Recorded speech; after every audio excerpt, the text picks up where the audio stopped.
I've seen what betrayal can do, how it breaks you, how it changes you. But this story shows something more powerful: survival. Rising from pain, reclaiming your voice, and refusing to stay a victim. It's a reminder that even when trust is shattered, you can rebuild stronger, and in the end, karma will always speak louder than revenge. Can you believe they were laughing at her mother's funeral? As Colleen stood there, 8 months pregnant, in a dress she had sewn with her own hands, her husband's entire family was laughing. Victoria Blackwood's voice was like ice. I told Preston this is exactly what happens when you marry beneath you. Her mother could not even arrange a decent funeral. Colleen's hands started to shake. Her own husband, Preston, would not even meet her eyes. But the Blackwoods had no clue about the secret, a secret that was about to change everything. The poor dressmaker they were all looking down on had a hidden fortune of $100 billion, and every last penny of it now belonged to Colleen. For 6 long years they had treated her like a project, the penniless wife who had married into their fortune. For 6 years they chipped away at her spirit until she hardly knew herself. For 6 years they thought they held all the cards. But the moment Colleen learned the truth about her mother, her inheritance, and why Preston really married her, the game was about to be turned completely upside down. This is not just a tale of getting even. It is the story of a woman who found the key to her own prison, and you will not believe what she decided to do with it.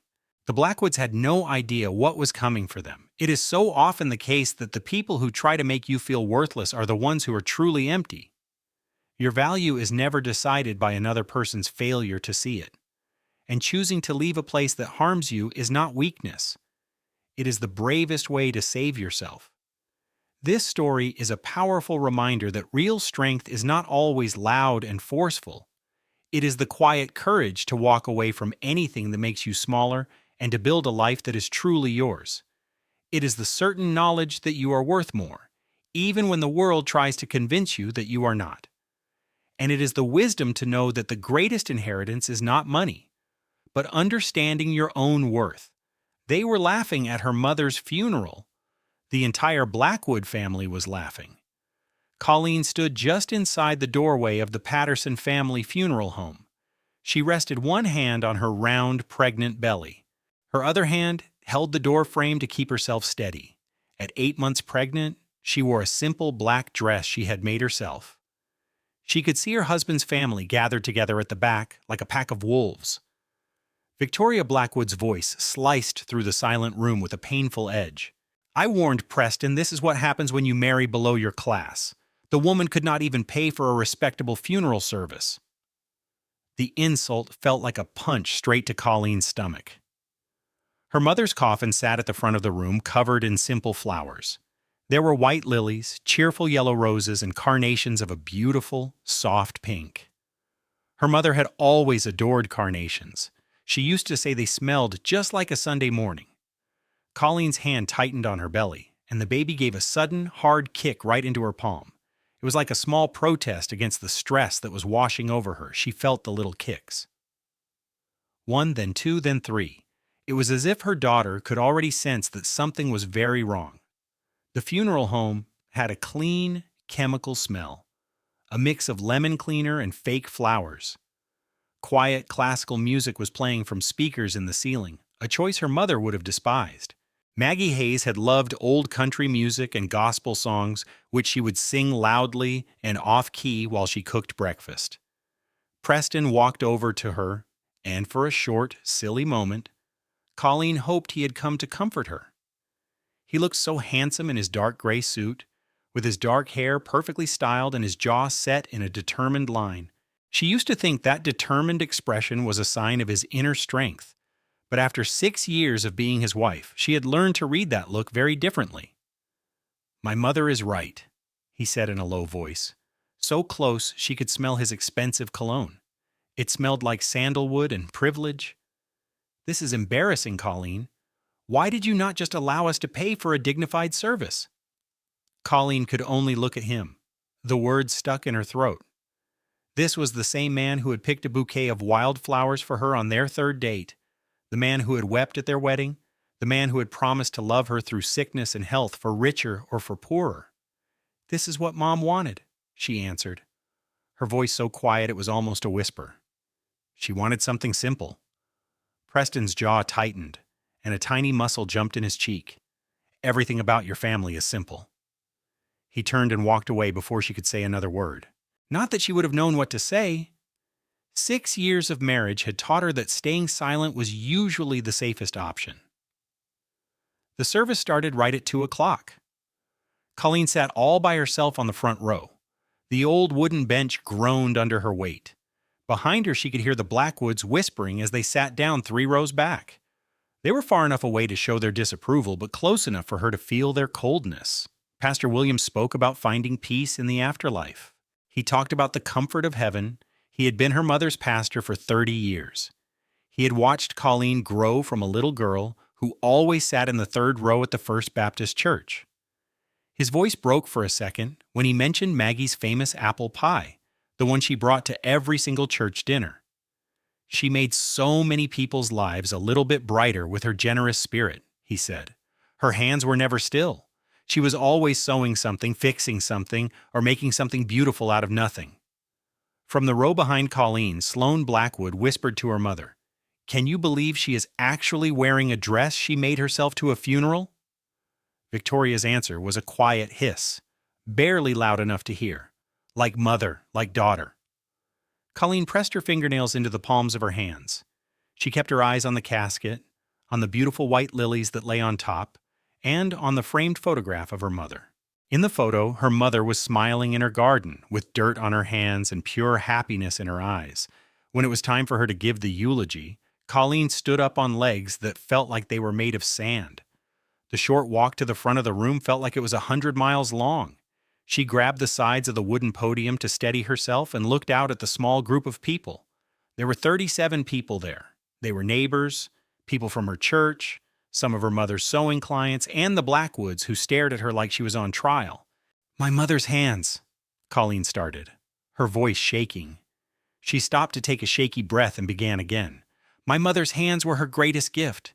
They were the hands that created my Halloween costumes and my senior prom dress. They were the hands that put bandages on my knees when I fell. They were the hands that held mine anytime I felt scared." She stopped again, trying hard to swallow past the huge lump that was forming in her throat. The baby moved, pushing a tiny foot up under her ribs. "Mama taught me that love is not about big, expensive displays. It is about being there, every single day, with patience, with kindness, and with grace. She was there for every single person in this room at one time or another, and she never once asked for anything in return." Behind her, she heard Preston let out a frustrated sigh. The sound was filled with annoyance. To Colleen, it was as loud and sharp as a slap across the face. "I do not know how I am going to live in a world without her," Colleen went on, her voice heavy with grief. "But I know she would want me to be strong. She would want me to remember that being simple does not mean you are worthless.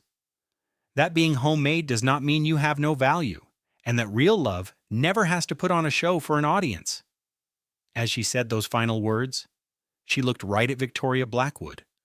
The older woman's cold face did not change at all. Her face was a perfect, still mask of pure indifference. "I love you, Mama," Colleen whispered. "Thank you for everything." She walked back to her seat on unsteady legs, her heart beating fast in her chest. The service went on with more songs, more prayers, and more nice words from people who had actually known and loved her mother. The whole time the Blackwoods sat in their row, looking at their phones, whispering to each other, and just waiting for it to finally be over. After the last prayer was said, the funeral director came over to Colleen with an envelope. He was a kind-looking man in his 60s named Harold Patterson.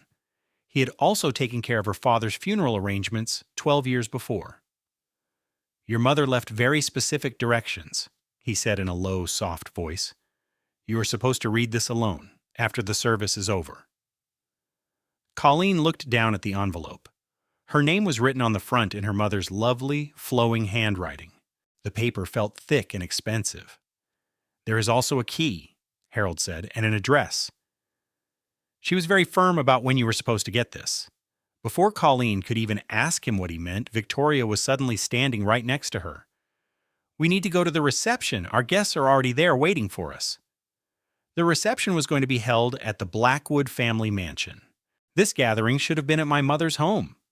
But my mother-in-law, Victoria, decided my childhood house was not grand enough for her friends, and Victoria always got what she wanted. I clutched the secret envelope from my mom inside my purse. "I will be there soon," I promised. The drive to the Blackwood estate took a full 23 minutes. I drove my car down the winding Connecticut roads, past old stone fences and trees just beginning to blush with autumn colors. I also drove past mansions that cost more than most people make in their entire lives. My mother's old Honda felt like a little rowboat in a sea of expensive yachts. The circular driveway would soon be filled with shiny Mercedes and BMWs. I instinctively turned my car toward the service entrance, a painful habit I had learned years ago. Victoria once told me my car made the front of her magnificent house look shabby. Her estate was enormous, sitting on 3 acres of grass that looked like a perfect green carpet. It had gray stone walls and dark black shutters. Massive white columns supported the front porch, which Victoria loved to tell people were from the 1780s. Everything about the property was meant to scream wealth, history, and power, but I had never felt like I belonged there, not for a single second. Even after 6 long years, I still felt like an unwanted guest.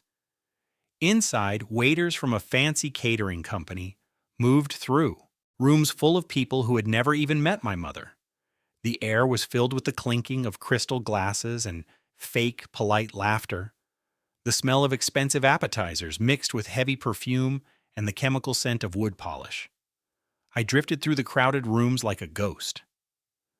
A few people would murmur that they were sorry for my loss, but their eyes never met mine. Most of the guests did not even look at me. They were too busy gathered around the Blackwood family, who were holding court near a giant fireplace. I finally escaped to the kitchen, where I found myself alone with the catering staff. A young woman with kind eyes noticed me and offered me a glass of water. "You should probably sit down," she said in a gentle voice. "You look absolutely exhausted." My hand trembled as I took the glass from her. "Thank you so much. I am truly sorry about your mother." In that moment, her simple words felt more real than anything the Blackwoods had said all day. I was still hiding in the kitchen when Victoria finally tracked me down. "There you are." Victoria's smile was as cold as a winter morning and never reached her eyes. It never did. "Hiding in the kitchen. How perfect for you." "I just needed a minute to myself." "You have had your minutes. It is time to do your duty as the lady of this house." Victoria moved closer, so close that I could see the tiny cracks in her makeup. Her foundation was perfect. I could smell her expensive Chanel No. 5 perfume, and beneath that, the faint smell of white wine on her breath. "I have been very patient with you for 6 long years, Colleen," Victoria said. Her voice was quiet, but her words cut like a knife. "Now that your mother is finally gone, we can drop the act. You were never good enough for my son." Each word felt like a slap in the face. "You were just a little project for him, a charity case he picked up because he felt sorry for you." I grabbed the granite countertop to keep myself from falling. The stone felt cold against my shaking fingers. "Preston chose me," I managed to choke out. Victoria laughed a little. It was a light, pretty sound that had no warmth in it at all. "Preston chose a cute little thing he thought he could mold. And just look at how that worked out." She waved her hand toward my 8-month pregnant belly and my simple, second-hand dress. "You are still just a teacher at that tiny school, still driving that junk car, still thinking that love is all that matters." She leaned in, her voice dropping to a cruel whisper. "Love is never enough, my dear. Money is enough. Status is enough. And you, my dear, have none of those things." I opened my mouth to respond, but nothing came out. The perfect reply was stuck somewhere inside me. It was buried under 6 years of biting my tongue and faking smiles. Victoria patted my cheek, and her touch felt as cold as her soul. "Try to talk to the guests, dear. For Preston's sake." Then she turned and floated out of the kitchen. I stood there alone, my hands shaking and my heart pounding in my chest. And in that moment, a horrible realization began to form in my mind. I'd been a complete and utter fool. For 6 long years, I had tried to see the good in people who had never shown me a single ounce of genuine kindness. Just then, my phone buzzed in my purse. It was a text message from my best friend Ross. The message said, "Where are you? I just got here." These people are very serious. I found Ross standing near the bottom of a huge, curved staircase. Her bright red dress was a welcome splash of color in a room filled with black and gray suits. Rosalind had been my best friend since we were in college. She was my person. "Bathroom," Ross said, taking one look at my tear-stained face. "Now." We slipped into a small powder room and locked the door behind us. Ross leaned against the marble sink and crossed her arms. "Okay, tell me everything," she said. And so I did. The whole story of 6 years of quiet sadness came pouring out of me. I told her about the diet books Victoria wrapped up for me every single Christmas. I told her how Preston would correct my grammar in front of all his friends. I told her how his sister was always comparing me to his beautiful ex-girlfriend. They were laughing during my mother's funeral, I sobbed. Tears were streaming down my face now. While the pastor was speaking about my mom's gentle soul, they were whispering and laughing about the flower arrangements. Ross pulled me into a very tight hug. "Then why are you still with him?" she asked softly. My hand automatically went to my belly. The baby gave a little kick, and then another. It was a tiny reminder of the family I was trying so hard to build. "I just thought it would all get better," I whispered. "I thought that once the baby arrived, they would—" Ross finished the sentence for me. "They would what? Magically grow a heart?" "I thought they would love her," I admitted. "I thought that would be enough to finally make them love me, too." Ross's face softened with pity. "Oh, sweetie, that is not stupid, that is hopeful. There is a very big difference." I wiped at my eyes, smearing makeup across my face, but I no longer cared. It felt like nothing in the world mattered anymore. The only thing that mattered was the sealed envelope that was now resting in my purse. I had a strong feeling that my entire life was about to be turned completely upside down. I looked over at Ross and said, "My mother left me something." I told her, "She left a key, an address I have never seen before, and a short note." Ross stood up straight, her expression suddenly very serious. "Then what are you waiting for?" she asked. "I cannot just leave in the middle of this party," I said. Ross put a gentle hand on my arm. "Your mother just passed away," she reminded me quietly. "You can do whatever you want to do right now." Her words were like a key that unlocked a feeling of freedom I had not experienced in years. "I will go tomorrow," I decided. "For tonight, I just need to get through this." I survived the rest of the evening by sticking close to Ross and staying as far away from the Blackwood family as I could. At one point, Preston backed me into a corner and asked why I was avoiding his guests. I was just too tired to explain that they were his friends, not mine. I did not tell him that I felt like a hired actress in their family play, a side character they tolerated but never really wanted. That night, I slept alone in the guest room. Preston said my pregnancy made me toss and turn too much for him to get any sleep. Alone in the quiet darkness, I finally opened my mother's envelope. A small, old-fashioned silver key fell out. A piece of paper had an address written on it. 37 Pemberton Lane. I had never even heard of a street with that name before. Beneath the address, my mother's flawless script formed a single haunting sentence. "Please forgive me for all the secrets I have kept. It is time for you to learn the truth." I must have read that line over and over, maybe 4 or 5 times. I clutched the paper to my chest and sobbed until I was empty of tears. I cried until the first hints of dawn started to peek through the curtains. At that moment, the baby kicked. It was a gentle nudge, reminding me that a new day was starting, whether I was ready for it or not. The law firm of Pemberton and Associates was in a charming brick building on a quiet street lined with trees. I parked my car and just stared at the polished gold numbers on the front door. 37. I was at the right address. I had not told Preston where I was going today. Ross was the only one who knew my plans. She had offered to come with me, but she understood when I explained that I had to face this by myself. The building smelled comforting, like old books and lemon furniture polish. A kind receptionist with beautiful silver hair showed me into an office bathed in warm morning light. A man named Walter Pemberton rose from behind a massive wooden desk to greet me. He was a tall man, likely in his 70s, with a gentle face and a perfectly trimmed gray beard. His suit was obviously expensive, but he wore it comfortably, like a favorite old coat. "Colleen," he said, his voice full of warmth, "you are the spitting image of your mother at your age." He told me they had been friends for 40 years.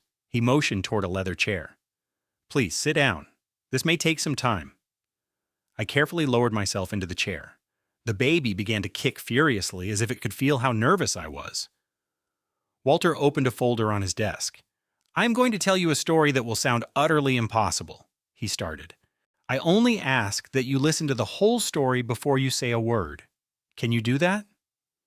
He looked at me with an expression that was a mixture of sadness and compassion. "Your mother's real name was Margaret Eleanor Hayes." He explained that she was the one and only heir to the entire Hayes Technologies fortune. He allowed that piece of information to hang in the silent room for a moment. He then added, "And that, Colleen, means that you are the owner of properties and assets with a value of roughly $100 billion. The entire room started to feel like it was spinning. I grabbed the arms of the chair to keep myself steady. "That is impossible," I whispered. "My mother was just a simple seamstress," Walter replied in a soft, reassuring voice. "She chose to be a seamstress." He continued, "She made that decision to provide you with a normal childhood. She wanted you to be far away from the issues that come with immense wealth. She wanted you to find out who you were, without a fortune telling you. $100 billion? The number seemed completely made up. It was the type of money you only read about in fancy magazines. It was for powerful CEOs and royal families, not for my mom. My mother was the kind of person who used coupons at the grocery store and bought her clothing at secondhand shops. She consistently taught me that true happiness came from wanting less, not from possessing more." "I cannot make sense of any of this," I said, my voice shaky. Walter carefully pushed a photograph across the gleaming surface of his desk. It was a picture of a young woman who had my very same eyes. She was standing next to an older couple who looked very stern. They were all posing in front of an enormous mansion. The young woman in the photograph was wearing a graduation gown and she was smiling, but you could still detect a trace of sorrow in her eyes. "That is your mother when she was 22 years old," Walter clarified. "This picture was taken on the day she graduated from Princeton University, and those two people are your grandparents, Harold and Eleanor Hayes. They were the founders of Hayes Technologies." My hand was shaking as I reached over to pick up the picture. The woman in that photograph was without a doubt my mother. She looked so much younger and more stylish, but her smile was identical. The confident way she held her head was also exactly the same. Why would she ever leave all of this behind? I had to ask. Because her parents valued money much more than they ever valued love. They attempted to push her into a marriage with a man she did not love. They insisted that she be perfect constantly. They treated her more like a corporate asset than their own child. A profound and old sadness had entered Walter's voice. Margaret informed them her dream was to become a kindergarten teacher. They told her that profession was beneath her. She told them she wished to marry for love. They told her love was a silly luxury that only the poor could afford. My thoughts immediately jumped to Victoria Blackwood and then to Preston. My whole marriage had felt like a single, draining job interview that never ended. "She ran away from home when she was only 18 years old," Walter went on. "She changed her name and built a new, simple life for herself. But she never truly walked away from the company. She guided it from a distance, safeguarding what her family created while rejecting their cold way of life." Walter gave a small, sad smile. "She was an absolutely brilliant woman. The board of directors never had a clue that their most trusted advisor was a seamstress living in a little house in a small town." My baby delivered a strong kick. I put a hand on my belly, trying to calm my breathing. "The sewing machine," I whispered. "The old car she drove, that tiny house. All of those years she spent watching every last penny." Walter leaned forward a little, his eyes full of sincerity. "Your mother was convinced that money could be an incredibly destructive thing. She used to say that having great wealth without having strong morals was like drinking poison. She wanted you to build a foundation of strong character before she handed you an entire kingdom." A kingdom that was worth $100 billion? Colleen thought about all the times as a young girl when she had begged for something new. She remembered her mother gently telling her no. She would encourage her to be thankful for the things she already possessed. Colleen could still see her mother's peaceful smile as she would say, "We have everything that we need." Colleen remembered feeling ashamed of their simple life, especially after she married into the Blackwood family. But her mother had not been hiding things from her at all. She had been shielding her. "There is one more thing," Walter said. He handed her a small flash drive. "These are her journals. She kept them on her computer. She wrote to you almost every single day for 30 years. Colleen took the tiny object. It felt like it weighed nothing in her hand, but it held 3 decades of her mother's most secret thoughts. "She wanted you to have choices," Walter said. "Real choices. The kinds of choices that she was never given. The kind that money can help you obtain, but can never actually buy." He paused, allowing his words to settle. "The question you need to ask yourself now, Colleen, is a very simple one. What is it that you want?" She had no idea how to respond. For the last 6 years, the only thing she had ever truly wanted was for Preston to love her. She had been desperate for the Blackwoods to finally accept her. For years, she had poured all her energy into creating a warm family life within that cold, enormous mansion. But she was surrounded by people who seemed to do nothing but look down on her. Suddenly, all those dreams felt like they belonged to someone else entirely. "I just need some time to think," she finally managed to say. "You can take all the time you need. The estate is completely secure." "And I'm not going anywhere," Walter replied kindly. He handed her his business card. "You can call me anytime, day or night. I made a promise to your mother that I would always look out for you. I fully intend to keep that promise." Colleen drove back to her mother's house, feeling as though she were moving through a dream. The familiar streets she had known her whole life now looked like a foreign country. The modest homes with their small yards and simple fences all seemed strange. She drove past the elementary school where she used to teach before her pregnancy made standing all day too difficult. She saw the grocery store where her mother went shopping every Tuesday morning. Her mother had walked these very same streets by choice. She had carefully built this simple life, one decision at a time. She had chosen this simple life when she could have had anything in the entire world. The house was exactly as her mother had left it. Colleen used her key to open the front door. The moment she stepped inside, she was greeted by the familiar smell of lavender and lemon. It was her mother's scent. It was the smell of home. She walked slowly through the quiet rooms of the house. Everything was in its proper place, yet the whole world felt completely wrong. Her eyes landed on an old sewing machine tucked away in a corner. As she moved closer, she saw the name etched in gold letters, Singer. It was a genuine antique, probably worth a small fortune. Her gaze then moved to the paintings on the walls. She had always believed they were just cheap copies. But now she could see the raised texture of the paint and the confident strokes of the artist's brush. They were originals, signed by painters she recognized from visits to museums. Her mother's great wealth had been hiding in plain sight this whole time. Colleen sank down into the worn, comfortable sofa. The cushions seemed to hold the shape of her mother. A handmade blanket draped over the armrest still carried the faint smell of her laundry soap and chamomile tea. She sat there for hours, just breathing in the silence. The afternoon sun slanted across the floor, making long shadows stretch out from the furniture. From the kitchen, she could hear the gentle, constant hum of the refrigerator. A single car drove by on the street outside. When she finally stood up, she decided to walk through the house one last time. She ran her hand over every familiar object, trying to memorize the feeling. Her mother's reading glasses were sitting on the bedside table. Her slippers were placed perfectly straight under the bed. Inside a kitchen cabinet, the recipe for apple pie was still taped to the door. Colleen traced the familiar handwriting with her finger. Cinnamon, 2 teaspoons, nutmeg, 1/2 teaspoon, and at the very bottom, her mother's funny little note, "Love Unlimited." Colleen was only 7 years old when her mother first wrote down that recipe. It had been taped to that door ever since. She pulled open the refrigerator and saw leftovers that would now go uneaten. A casserole dish from Mrs. Patterson next door sat beside a pie from the women at her church. These were simple gifts of kindness from good people.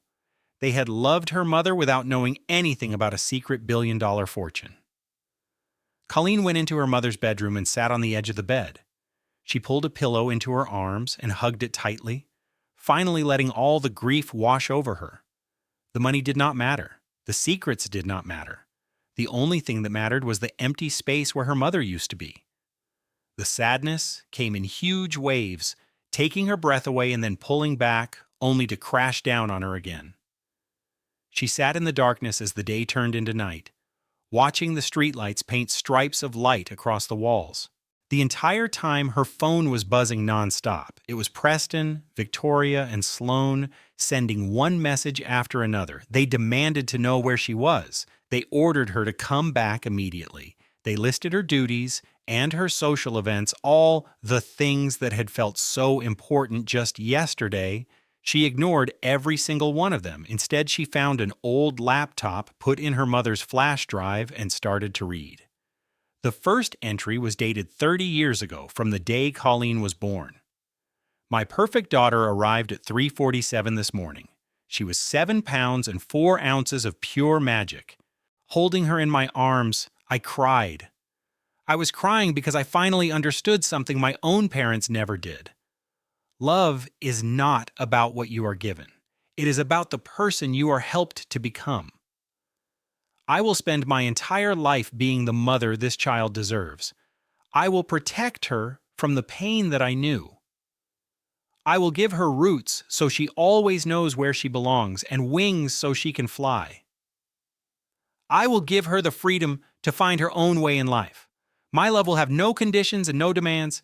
This is my promise. This is my reason for living. This is my everything. Colleen's tears blurred the words on the screen as she read through the years of journal entries. She could hear her mother's voice in every single sentence. She finally fell asleep, curled up on the bed with the laptop beside her. Her hand was resting on her own stomach, where her own daughter was growing. The next morning, she found the entry she had been afraid to see. Preston Blackwood asked my daughter to marry him today. She called me, and she was so happy, but my own heart feels heavy. I had him investigated. His family is completely broke. Their wealth is like a house of cards, built on nothing but their family name and huge loans. They are not interested in my Colleen because they love her. They only want her for the inheritance they think she is going to receive. They believe she is just a simple girl with nothing to her name. They have no idea how very wrong they are. But I hope she never has to find out the truth this way. Colleen's hands were shaking as she continued to read. The wedding was so beautiful. Colleen looked like an actual angel.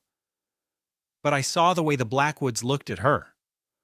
I saw a cold, hard calculation in their eyes where there should have been joy. I wanted to tell her everything right then and there. I wanted to give her the power that was hers to have. But she looked so full of hope, so sure that her love was all that mattered. I just could not bring myself to break her heart. Not in that moment. I told myself I would have plenty of time to tell her later. You always think there is more time until there is none. There was more to read. 6 years of entries described her daughter's quiet struggles. Her mother wrote about how the Blackwoods slowly tore down her confidence. She had just watched from a distance, holding her tongue and praying that things would get better. The last entry was written just 2 weeks before her mother passed away. I was so wrong to keep the secret from her. I see how they treat her now. The condescending way Victoria looks at her.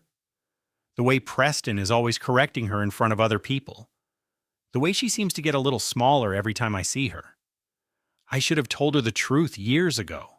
I should have trusted her strength. I'm going to tell her everything. I just need to wait for the perfect moment. I pray that I still have time. But her time had already run out. A stroke had taken her while she slept. It was a quick and silent passing that came as a complete shock. The doctor told Colleen that her mother had not suffered, but that was very little comfort. In fact, it was no comfort at all. Colleen gently closed the laptop. Outside, she could hear birds singing in the huge maple tree. The low hum of a lawnmower drifted up from somewhere down the street. These were the simple, ordinary sounds of a neighborhood that had been hiding a very big secret. Her phone buzzed again on the table. It was a text message from Preston. "Where are you? My mother wants to review the plans for the baby shower. She has some problems with your ideas." Colleen stared at the message for a long, quiet moment. Then she slowly typed her reply. "I am at my mother's house. I will be home in a little while." His response was instant. "Do not take too long, and you should probably change your clothes when you get here. The dress you wore yesterday was not very flattering." She turned her phone completely off. For the first time in 6 very long years, Colleen Hayes Blackwood had a secret of her own. The days after the funeral passed by in a total blur. Everything seemed unclear and fuzzy, like a watercolor painting that had been left out in the rain. Colleen split her time between her mother's cozy house and the huge Blackwood mansion. She was living in 2 completely different worlds that were total opposites. At her mother's home, she read the private journals and sorted through boxes of old things, slowly discovering the real woman behind the quiet, humble seamstress. But at the Blackwood family home, she was just an actress playing a part. She was Preston's wife and the daughter-in-law that Victoria could barely stand. She was getting ready for a baby shower that she had zero say in planning. The huge difference between the 2 worlds was emotionally exhausting. "We have already taken the liberty of booking the Meridian Country Club," Victoria announced one morning at breakfast. "The party will be on Saturday the 15th. I have already sent out the invitations to all of our important friends." Colleen looked up from her toast, which she had not even touched. "I would like to invite a few of my mother's friends." Victoria's polite, rehearsed smile did not move an inch. And which friends would that be? That woman never socialized. She did have friends. People from her church. Her customers from her sewing business. Women who actually knew her. This is a Blackwood family event. We cannot simply invite just anyone. Preston poured himself another cup of coffee, carefully looking away from both of them. "My dear, Mother truly knows best in these matters. It is just so much simpler to let her handle all of it." Colleen's mind went back to her mother's journals, which were filled with so many years of quiet, watching, and waiting. She thought about the inner strength her mother had wanted to pass on to her. A gift that had come much too late. "My mother chose to live her life exactly as she wanted to," Colleen said. Her voice was quiet, but it was filled with a new kind of strength. "Have you ever been so disrespected that you felt like you might just explode?" That was me, 6 years into a marriage that felt more like a prison sentence. "Unlike some people," I said, looking right at my mother-in-law, "she never needed to perform for an audience." The words just hung there in the dining room. My husband Preston's hand froze over the coffee pot. Victoria, his mother, stopped her fork halfway to her mouth. Even the housekeeper went still. "I beg your pardon?" Victoria finally said, her voice dripping with ice. "You heard me," I replied. She slowly placed her fork on her plate.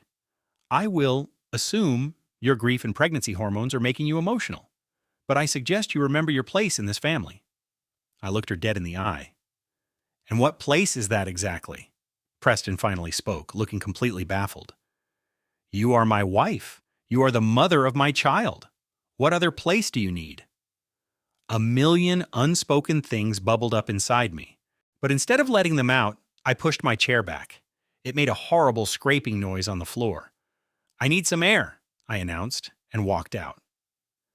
I drove straight to my mother's house. I did not need to think about how to get there. The path was etched into my soul. A left at the old stone church, a right at the elementary school. I passed the small grocery store where my mother bought her food every Tuesday. Once I got inside, I went straight to her sewing room. It had always been her sanctuary. The small room was a beautiful chaos of colorful fabrics and spools of thread in every color of the rainbow. Dozens of unfinished projects were scattered around. The old Singer sewing machine sat by the window. A piece of light blue silk was still tucked under its needle, waiting. I gently ran my hand over the machine's metal body. It was cool and smooth, worn down from decades of use. My mother had spent thousands of hours right here, turning simple cloth into beautiful creations. She made everything from dresses and curtains to Halloween costumes and even prom gowns for the neighborhood girls. I reached into a wicker basket and pulled out a piece of soft, yellow cotton. It was covered in a pattern of tiny white flowers. My mother had been making a gift for my daughter, her granddaughter.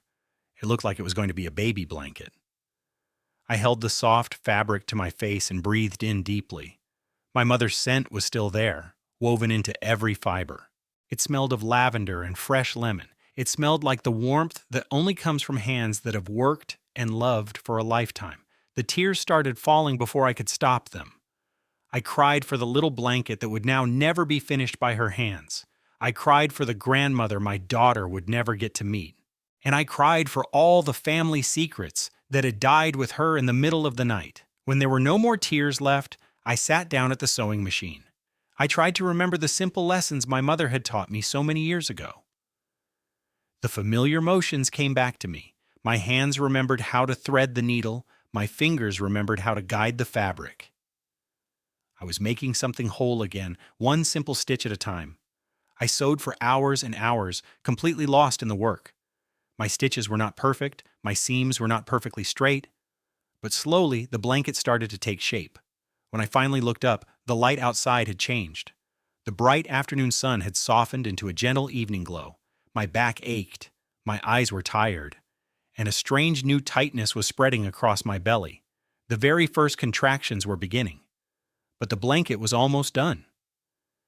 I finished the last edge with tiny hand stitches just like my mother had shown me. The stitches were so small they almost disappeared into the fabric. It was a test of patience, a skill she had prized. I could almost hear her voice whispering in the quiet room. Anyone can rush a job.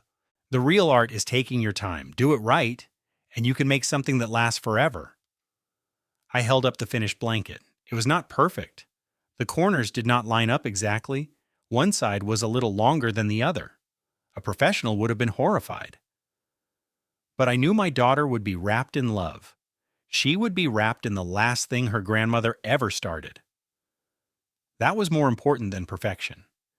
The next day I had another meeting with the lawyer, Walter Pemberton. This time I came with a list of questions. I need to know about my grandmother, I began. Eleanor, is she still alive?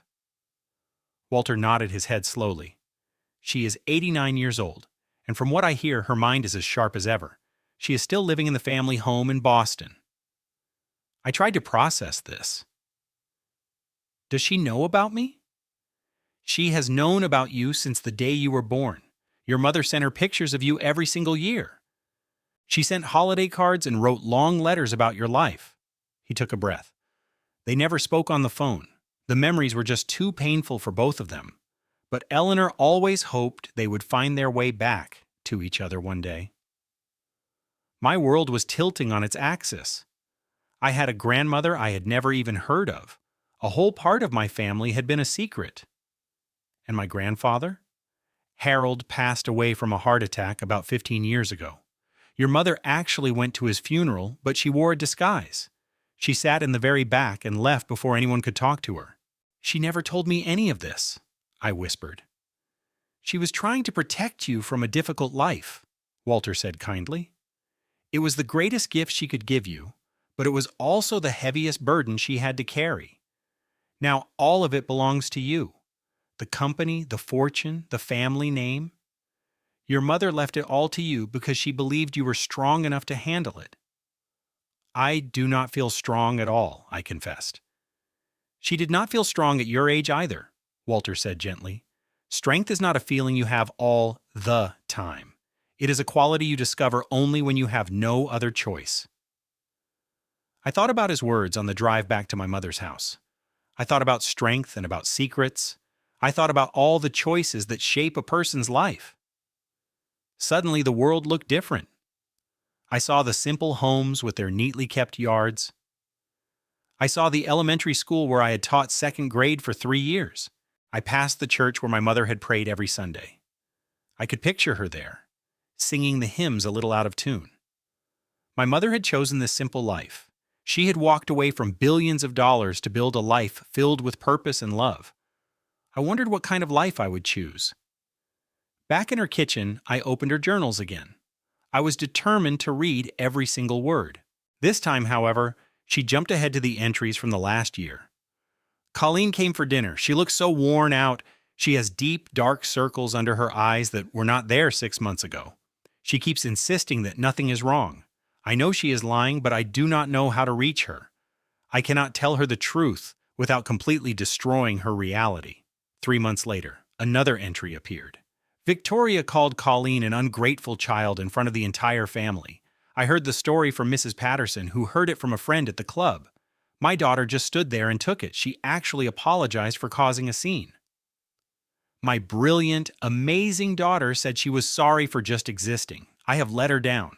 I tried to protect her from the burden of wealth, but instead I left her with people who treat her like she is nothing. The final entry from just 2 weeks before her death read, I have made up my mind. Tomorrow I will tell Colleen everything. I'm going to show her the legal documents, tell her our family's real story, and give her the power to choose her own path. She does not need the fortune, but she needs to know she has options. She must know there is a secret door in her prison wall, even if she decides never to use it. Tomorrow. Her mother was going to tell her the very next day. But that day never arrived. Colleen closed the laptop, sitting in the quiet room as it grew dark. The clock in the kitchen ticked with a loud, steady beat. The refrigerator gave off a low hum. Outside on the street, a dog began to bark. Her mother knew everything. She knew about Victoria's cruelty and Preston's coldness. She saw how Colleen's spirit was being crushed, piece by piece. She had watched, and she had worried, and finally she had decided to do something, but she ran out of time. A fresh wave of grief washed over Colleen. This time the sorrow was not for her mother. It was for herself.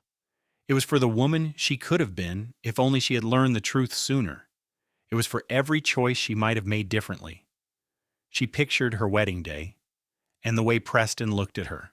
She remembered believing their love would last forever.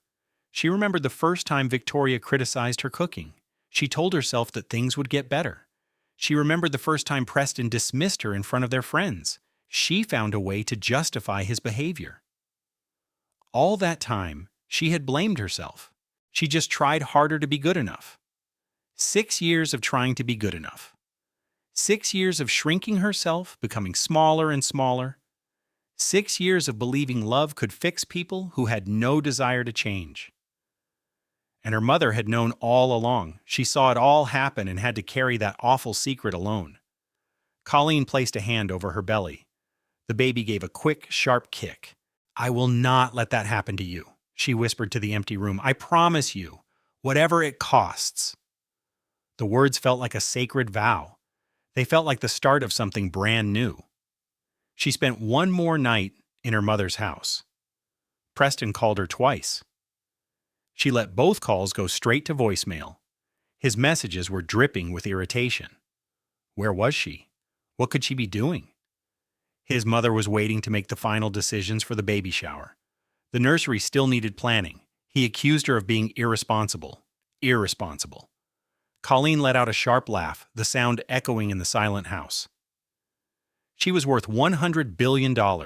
She was sleeping in her deceased mother's bed because it was the one place on earth she felt safe.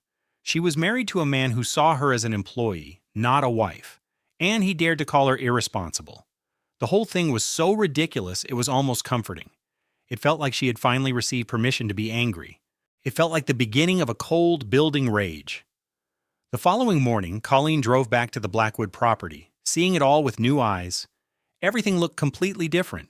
The long, winding driveway, the flawlessly kept lawns, and the massive stone walls once seemed so imposing. But today she noticed the tiny cracks in the foundation of the house. She saw paint peeling around the window frames.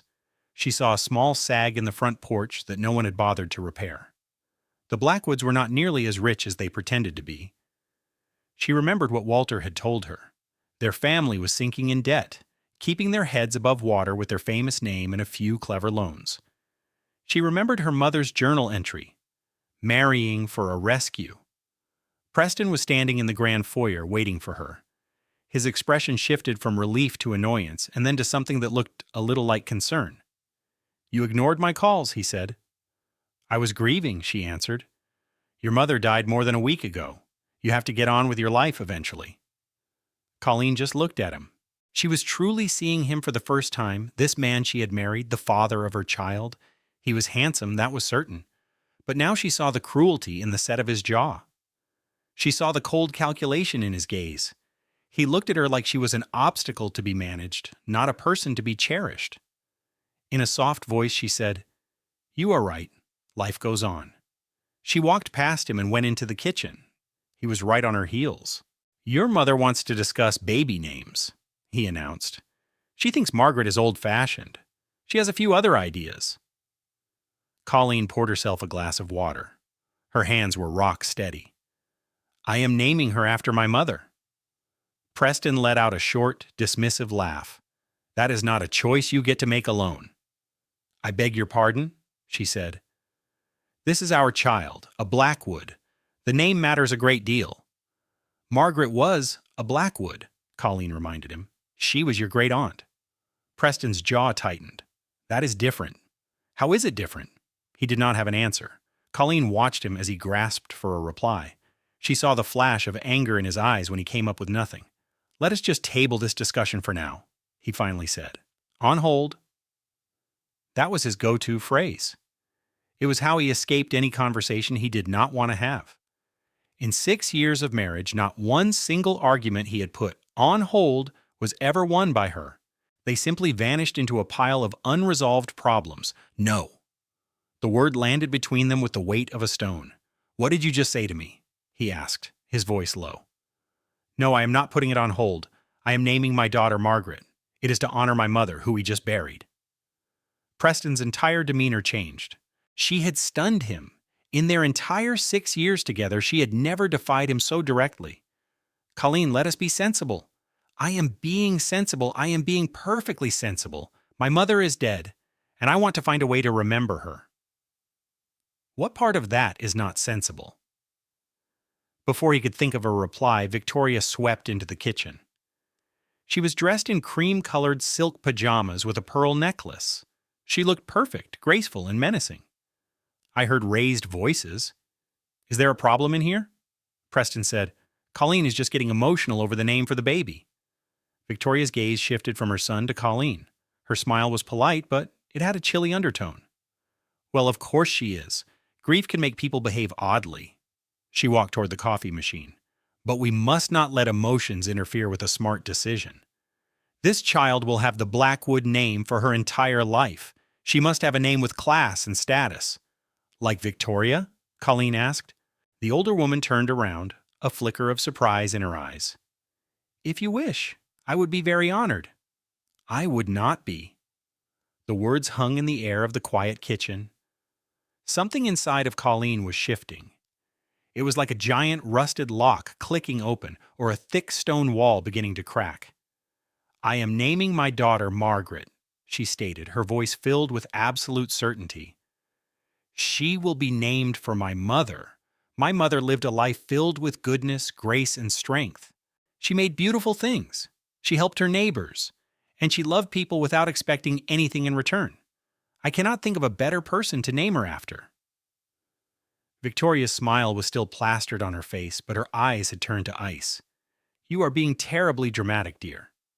"No," I said calmly. "I am being clear. There is a big difference."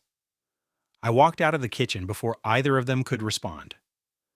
My heart was pounding in my chest, my hands were trembling, but for the first time in 6 years, I felt something new. I felt completely and totally alive. That night, I slept in the guest room and continued to read my mother's journals. The early entries were filled with so much joy. They were about my first words, my wobbly first steps, and my first day of school. They were a record of small victories and simple, happy moments. But as the years went by, a sadness started to creep into the pages. A deep worry about the Blackwood family grew with every entry. I found one from a few weeks before my wedding. Colleen told me today that Victoria suggested she lose a little weight. My daughter, who is so healthy and so beautiful, is now staring at her own reflection with judgment. This is how it begins. This is how they chip away at your soul, one little comment at a time, until you no longer recognize yourself. I snapped the laptop shut. She stood before the mirror and barely recognized the person looking back. At 8 months pregnant, Her face was swollen from water retention and constant crying. Her hair was a tangled mess, and her skin looked ghostly pale. But then she saw her mother's eyes, her mother's hands, and that stubborn spirit, the one the Blackwoods called being difficult, was her mother's strength. She was not less than them. She had never been less than them. She had just forgotten who she was. The next few days felt like a dream. Colleen floated through the Blackwood mansion like a shadow. Her body was there, but her mind was far away. She sat through meetings about the baby shower. She nodded along to all of Victoria's lavish plans. She even let her husband, Preston, think that everything between them was fine again. But behind her quiet smile, a revolution was brewing. She was reading, she was planning, and she was getting ready for her next chapter. Walter, her mother's lawyer, finally helped her grasp the true scale of what she had inherited. She was the owner of a corporation, multiple properties, and charities her mother had secretly founded. Billions of dollars were funding schools, hospitals, and environmental projects. It was a legacy of quiet generosity, hidden behind the simple life of a dressmaker. Walter explained, "Your mother wanted to prove that great wealth does not have to corrupt a person. She believed that money could do incredible good without any public attention. She never wanted fame or applause for her actions, and she had truly succeeded. And now," he said with a kind voice, "it is your turn to decide what kind of legacy you will create." Colleen thought about this all the time. She thought about it while she showered, while she ate breakfast, and during those long, miserable family dinners. At the dinner table, Victoria would command the conversation, and Preston would agree with every single word that came out of his mother's mouth. What kind of legacy did she want to leave? A week before the baby shower, she stumbled upon something that changed everything. She was in her mother's home office, sorting through old paperwork. She found a folder with a plain label that read, "Blackwood Investigation." Inside were bank statements, legal documents, and detailed notes from a private investigator. They painted a stunningly clear picture of the Blackwood family's true financial state. The mansion had been mortgaged 3 separate times. Preston's investment firm had been losing huge amounts of money for a decade. The country club, the fancy cars, the extravagant parties. It was all an illusion, paid for with borrowed money. They were only pretending to be wealthy. They had no money. For years, they had been living a lie. And her mother, Maggie, had been aware of the entire situation. The private investigation uncovered even more painful truths. Before the wedding, her mother had carefully documented every single question the Blackwoods had asked about their family. They had sent people to her hometown to ask around. They performed extensive background checks on Colleen. They tried to find out if the Hayes family was hiding a secret fortune. The Blackwoods were convinced that great wealth existed somewhere. They were counting on it. That is why they set up the marriage between their son Preston and the quiet school teacher. The last page in the file was a copy of a letter. It was sent from Preston Blackwood Sr. to one of his business associates. In the letter, he asked for information on a company named Hayes Technologies and its founder. The date on the letter was 3 months before Preston ever proposed to her. "The Hayes girl my son is seeing might have connections in the tech industry. These connections are worth looking into before we move forward." Seeing. The word made her skin crawl. It sounded as if she were some kind of prize to be won. Colleen sat perfectly still in her mother's office as the sun began to set. The heavy truth of it all finally settled upon her. They had never once cared about her. She had been nothing more than a target to be investigated, measured, and then claimed. Her entire marriage was a business transaction, and she was the only one left in the dark. The fury that had been slowly growing for weeks finally burst into an intense flame. But this was not a wild, uncontrollable fire. It was a cold, deliberate flame, as sharp and brilliant as a diamond. She pictured every single moment Preston had brushed aside her thoughts. She remembered every condescending remark Victoria had ever made. She recalled all the times she had found herself apologizing simply for taking up space in their world. They wanted her for her money, a fortune she did not even know she possessed. A fortune they could never get their hands on because her mother was too intelligent, too cautious, and too protective. But now her mother was gone, and Colleen was faced with possibilities she had never dreamed of. She made a call to Walter that very night. "I just have to know one thing," she said. "Are there any conditions in the inheritance papers that have to do with my marriage?" Walter paused for a second on the other end of the phone. "Your mother added a new condition about 3 years ago. Her personal notes say it was right after a particularly bad Christmas." "What does the condition say?" Colleen asked, her heart pounding in her chest. "You are not permitted to access the main inheritance as long as you are married to a person who treats you as if you are inferior." Colleen let out a short, sharp burst of laughter. Her mother had built her a secret exit. She had provided her with a way to escape. "The condition does not require you to get a divorce," Walter explained, speaking slowly and carefully. "It only requires you to be honest with yourself. If you truly believe that Preston treats you with love and respect, and you want to continue this marriage, then the entire inheritance is yours. The decision is 100% up to you." The decision was hers. For the first time in 6 very long years, she had complete and total control over something in her life. The baby shower was in just 3 days. Colleen began to get ready. She felt like a puppet whose strings were being pulled, performing for a crowd that was not even paying attention. She forced a smile when a smile was called for. She tilted her head in agreement when it was the proper thing to do. She said words that felt empty and had no real meaning behind them. But underneath this hollow performance, her mind was working furiously. She was mapping out a new direction, forming new strategies, and getting ready for what was about to unfold. Her appointment with Garrett Sullivan was scheduled for a Tuesday morning. He was the man now leading her mother's company. Garrett was the new chief executive officer of Hayes Technologies. He had a kind, open face and a solid, confident handshake. He brought to mind one of her old high school principals, a man who took his work seriously but was always fair to everyone. "Your mother had the most incredible mind I have ever had the honor of knowing," Garrett said to her. They sat in his giant office, where a huge window gave them a perfect view of the entire Boston skyline. She could have been known all over the world, a famous genius everyone recognized, but she made a choice to stay out of the spotlight. She often said that any power you show people is power they will eventually try to take.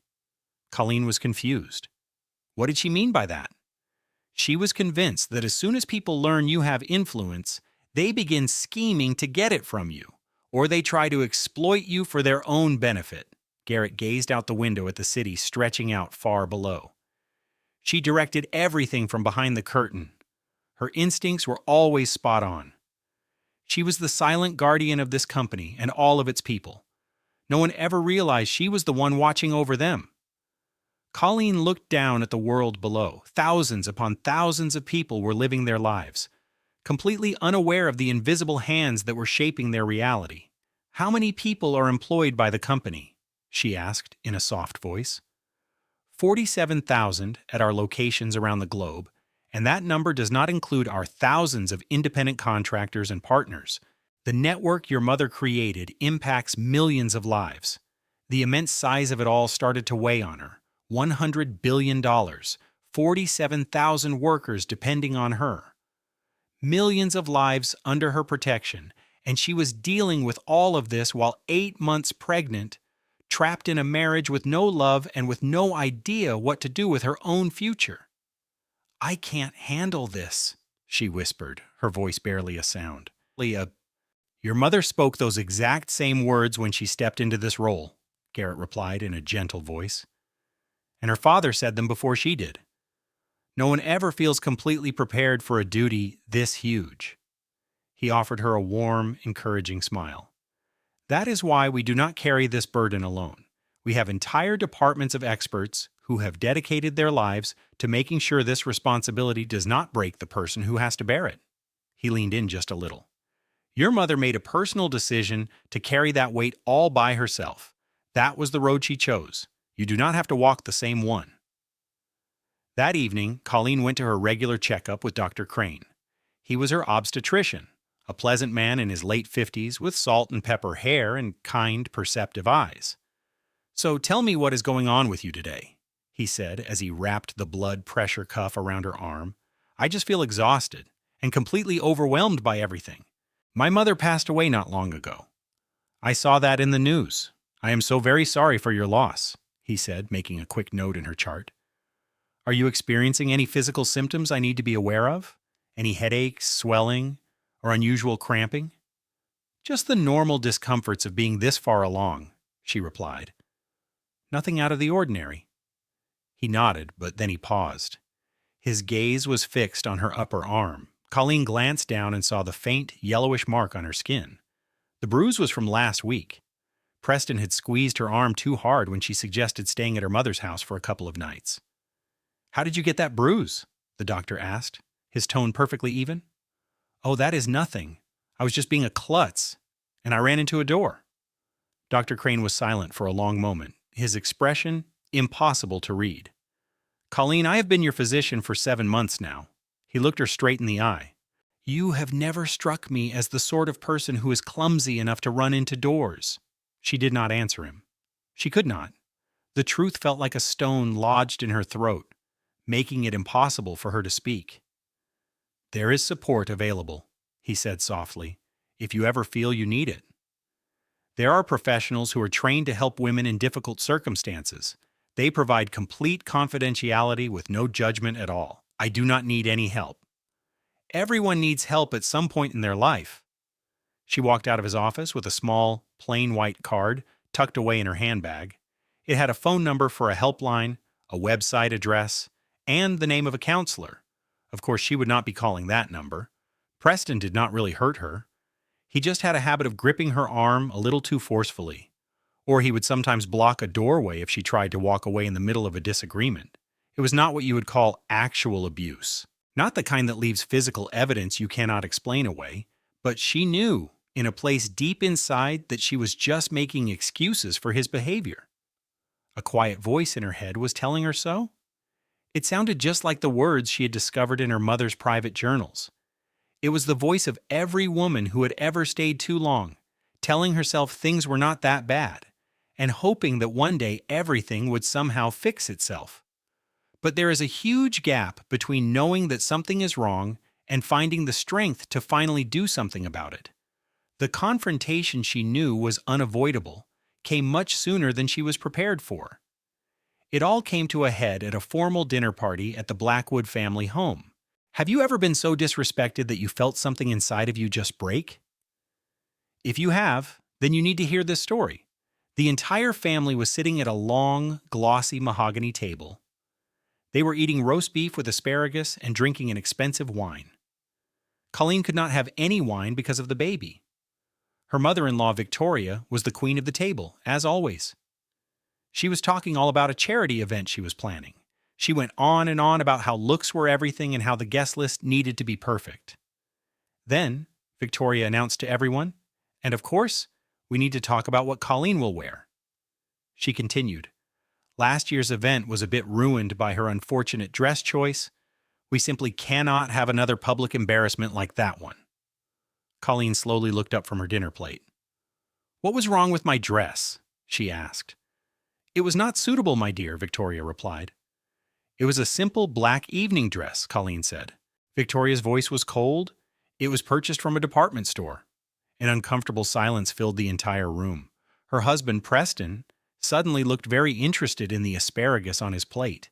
His sister, Sloane, just smiled quietly to herself while she sipped her wine. In that single moment, something deep inside Colleen finally snapped. It was a sharp, clean break, like a rope that had been stretched too tight for years. I want to invite some of my mother's friends to the baby shower, Colleen said. Victoria blinked, clearly surprised by the quick change of subject. We have already discussed this. No, you have already discussed this, Colleen corrected her. You made a decision and I was expected to accept it. I never agreed to any of it. She placed her fork down next to her plate.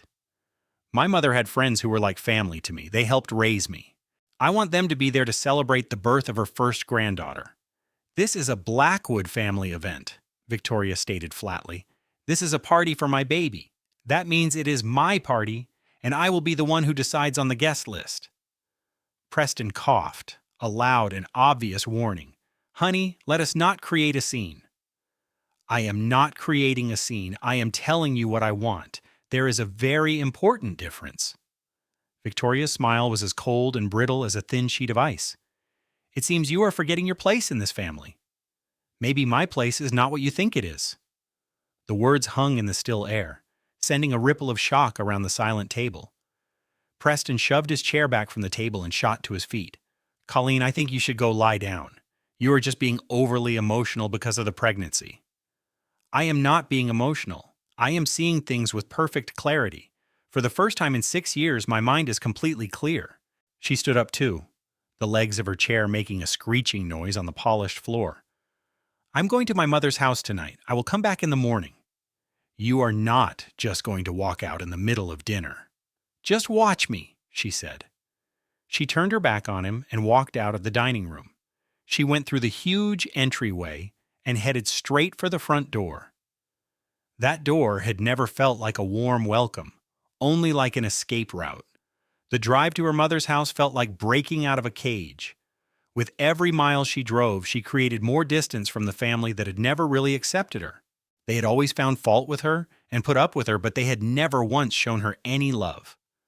The second she was safe inside her mother's house, she slid down against the kitchen wall and finally let herself cry. The sobs came from a deep, painful place, shaking her entire body. The baby inside of her began to kick, as if protesting the sudden wave of sadness. I am so sorry, Colleen whispered, resting a hand on her stomach. I am so sorry, my little one. I did not see it. I did not understand what kind of world I was about to bring you into. She sat there for hours, long after she had run out of tears. Her back began to ache from sitting on the cold floor. She only moved when the first light of morning peeked through the window. Then she slowly got to her feet, made a cup of tea, and started to make a plan. The charity gala was Victoria's most prized event. 300 guests chatted underneath sparkling crystal chandeliers. In a corner, a string quartet played soft music. The whole room was a display of immense wealth, flawless taste, and the carefully built image of the upper class. Colleen stood by the entrance. She was 8 months pregnant. She wore a dark blue dress that Victoria had picked out for her. She felt like a total fraud, like a poor girl playing dress-up for an evening. Preston's hand rested on the small of her back. His touch felt less like support and more like a sign of ownership. Smile, he whispered into her ear. Everybody is looking at you. She forced a smile onto her face. That party felt as cold and delicate as the crystal glass I was holding. The entire evening went exactly as I had predicted. We had stiff, polite conversations while drinking cocktails that cost too much. We heard quiet insults that were cleverly disguised as praise. The other women looked over my designer dress, my borrowed jewelry, and my very pregnant stomach. The men gave my husband Preston firm handshakes, congratulating him as if he had managed to get pregnant all by himself. After a little while, Victoria went up on the stage. I want to thank all of you for being here tonight to support the Blackwood Foundation and our very important work in education. The crowd clapped and raised their champagne glasses. As many of you know, this cause is incredibly important to our family. We feel very strongly about helping those who are less fortunate and opening new doors for people who are facing difficulties. She stopped for a moment, letting her words sink in for dramatic effect. Her eyes scanned the audience and then stopped directly on me. And of course, that generous spirit includes our own family. My mother-in-law, Victoria Blackwood, stood in front of a room full of very wealthy people, holding a glass of champagne. When my son Preston chose his wife, she started, her voice full of fake sweetness, he chose a woman from a very simple life, a school teacher, a sweet girl from a small town, with no family money or important connections to mention.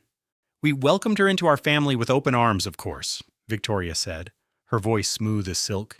We have always believed that a person's heart is far more important than their background. A soft wave of agreement spread through the wealthy crowd. To them, she was a true saint. I felt all the blood drain from my face. The change has been a big adjustment for her, naturally. It is not easy to learn a whole new world.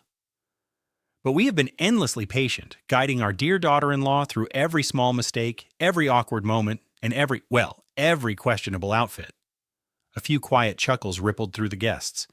It was a soft sound, but to me, It felt like a thunder of judgment. "And now," Victoria announced, raising her champagne flute, "as we get ready to welcome the next generation, we are reminded why our charity work is so important. It proves why we must give so much to those who rely on our generosity."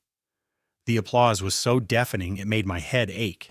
I could only stand there with a fake smile plastered on my face, feeling like I was breaking apart inside. Her whole speech was just as vicious. By the time she finished, Victoria had successfully portrayed me as her pet project, a living example of the Blackwood family's incredible kindness. Preston squeezed my hand, totally clueless about what just happened. "See?" he whispered. "My mother really does love you." I had to get away. "Excuse me for a moment," I murmured, turning toward the restroom. I walked with my head held high across that massive ballroom, my false smile fixed in place. The second the heavy door to the ladies' room clicked shut, hot tears began streaming down my face. And that is when I saw her standing by the marble sinks. It was Preston's sister, Sloane.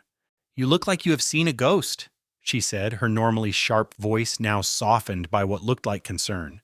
"Is the baby okay?" "I am perfectly fine," I lied, the words feeling like sand in my mouth. "No, you really do not look fine." I splashed cold water on my hot cheeks, smudging the expensive makeup that felt like a costume. It did not do any good. All I could think about was surviving the rest of this night. "Can I ask you a strange question?" Sloane's voice was quieter now, almost gentle. "What did you know about my brother before you married him?" I looked at my own face in the ornate mirror. A stranger in a gown stared back at me with black makeup running down her cheeks. "What do you mean? What did I know?" Sloane paused for a very long moment before she spoke again. "Never mind," she said, as she turned to go. "Just forget I brought it up." But I could not forget it. Her odd question was just one more thing on a long list of things about my husband's family that felt deeply wrong. I went through the rest of the evening like a puppet, smiling and nodding as people congratulated me on the baby. Some even offered sympathy about my mother passing away recently. They all acted like they were entitled to every part of my life story. Later that evening, I drove to my mom's empty house and just fell apart. I wound up on the kitchen floor just where I always did. It felt like if I sat where she used to sit, I could somehow feel her presence again. How much can a person take before they finally shatter? I was 8 months pregnant and completely alone, married to a man who treated me like just another one of his prized possessions. From the outside, my life looked like a fairy tale, but on the inside, I felt like I could not breathe. "Who am I?" I whispered into the quiet of the vacant house. Was I only the girl from the wrong side of the tracks who married into a fortune?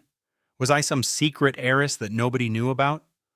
Or was I just the pregnant wife whose husband could barely stand to look at her? The only noise came from the soft hum of the big refrigerator and the tick-tock of the old grandfather clock counting every single empty second of my life. A car drove past on the perfectly kept street outside. My mind drifted to my mom, Maggie. When she was just 18 years old, she had left a world of unbelievable wealth behind to make a life for herself. Could I ever be that courageous? The idea sent a jolt of panic through me. For 6 years, my name had been Colleen Blackwood. I had memorized all their rules and tried to become the person I thought they wanted me to be. But if I was not a Blackwood, who was I? I had absolutely no idea. And that was the most frightening feeling in the world. Sleep was out of the question. At 2 o'clock in the morning, my thoughts were racing and the baby was kicking, feeling just as restless as I was. I did the only thing I could think of, the same thing my mother always did when she was upset. I went to the kitchen and made a cup of tea. It was chamomile, her favorite kind. I even used her favorite mug, a plain blue one with a small chip on the edge. As the kettle began to whistle, I whispered to the steam, "I do not know what to do, Mom. I have no clue how to fix any of this." The kitchen gave me no answer. I sat at her old wooden table with my tea, my fear, and my crushing sadness. The streetlight outside made a pattern of light and dark squares on the floor. My mother must have sat right here, looking at this very same pattern, holding her own secrets inside. The baby kicked again, a strong and definite movement. "I will figure this out," I promised my unborn child. "I am not sure how just yet, but I will find a way for both of us." The sudden buzz of my phone made me jump. I'd fallen asleep on the couch again, and the first light of morning was starting to appear. There was a single new text message. The number was one I did not recognize. The message read, "Your mother once did something wonderful for me.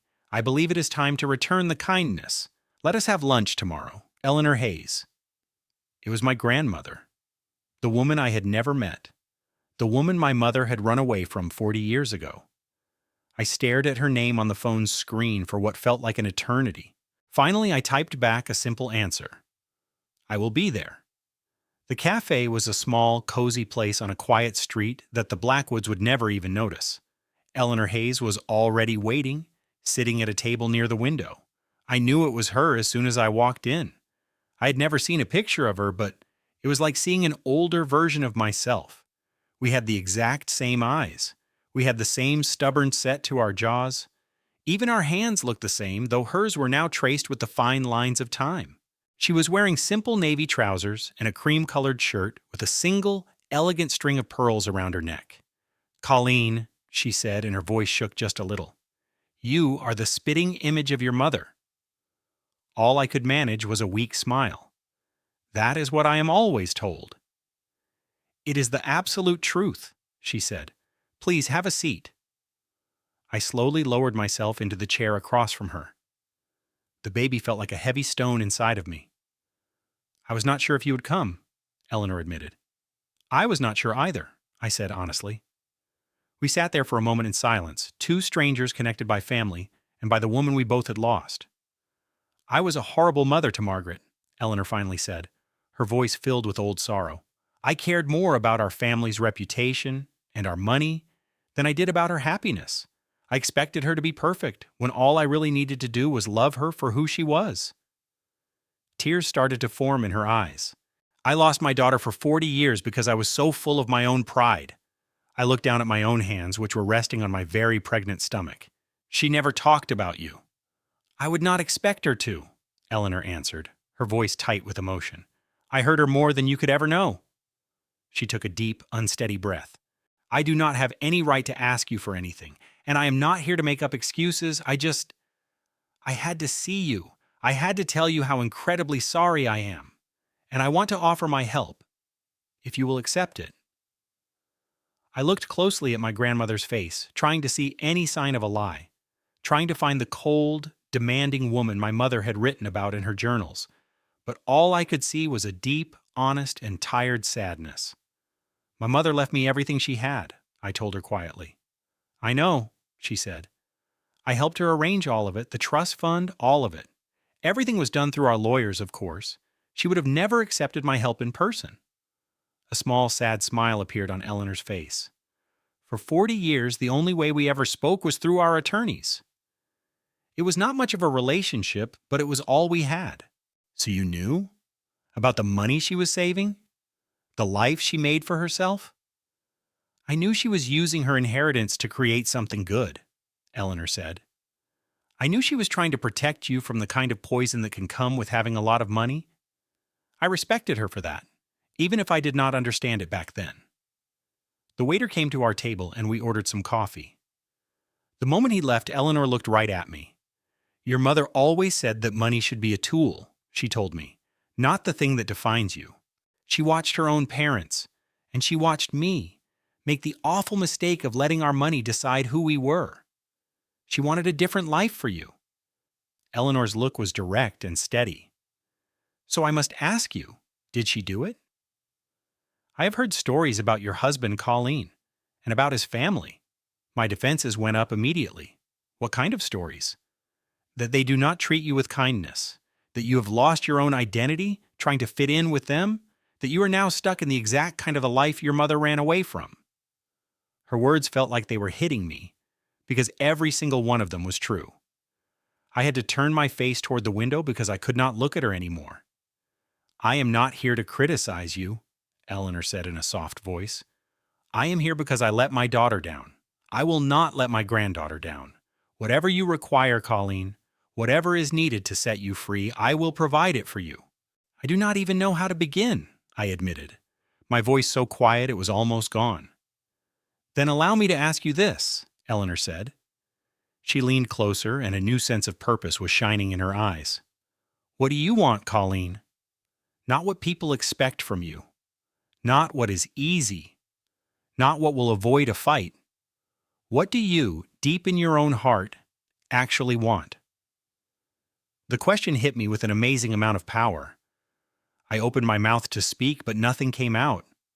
What did I want? For 6 long years, the only thing I had wanted was for Preston to love me. The only thing I had wanted was for the Blackwoods to finally see me as one of them. I wanted to create a family inside a giant house that had never, not even for a moment, felt like a home. But right then, all of those dreams felt hollow and false. They felt like they belonged to someone else, not to me. I do not know, I finally said, my voice just a faint whisper. I have tried so hard to become a part of their world that I cannot even remember what my own world is like anymore. Eleanor nodded as if she understood completely.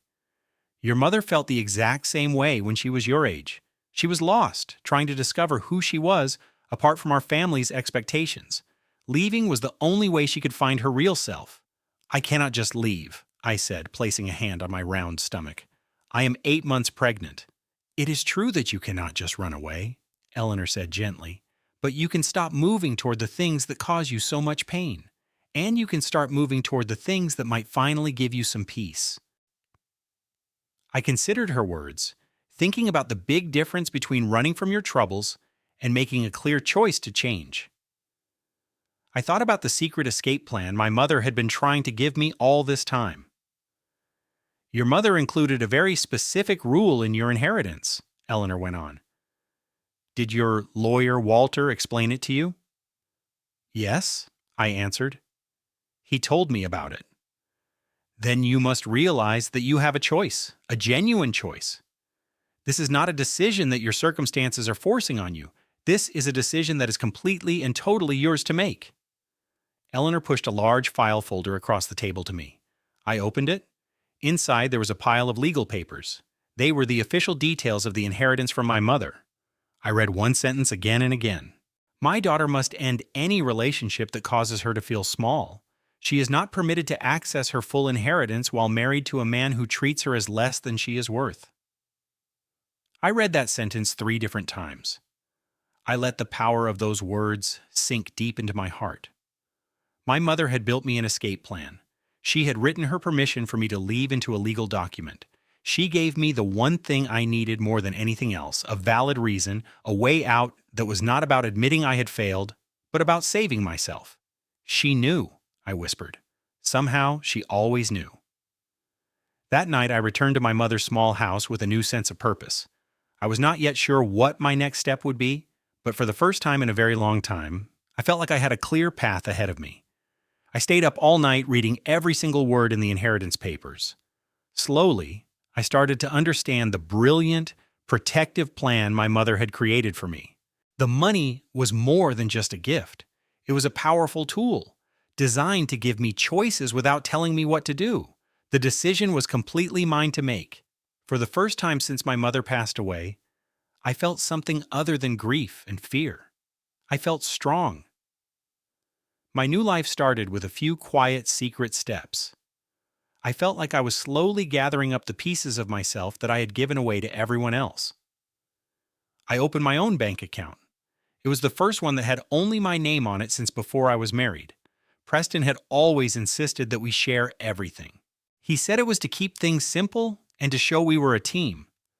But now I understood the real reason. It was always about control.